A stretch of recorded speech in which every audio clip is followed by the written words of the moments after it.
దేవుడు వార్నింగ్ చాలా మందికి ఇస్తున్నాడు. ఇదిగో ఇందులో ఉండొద్దు, ఈ సంబంధాల్లో ఉండొద్దు.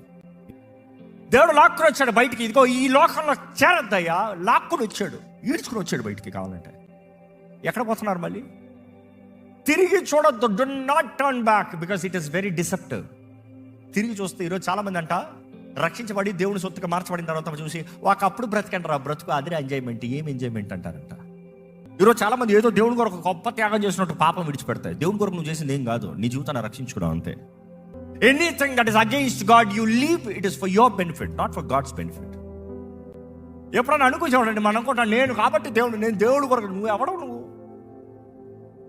కోట్లాది మధ్య నువ్వు ఎవడవు? నువ్వు నాకు చాలాసార్లు అనిపిస్తాడు, నువ్వు కాకపోతే దేవుడికి ఏంటి నష్టమా?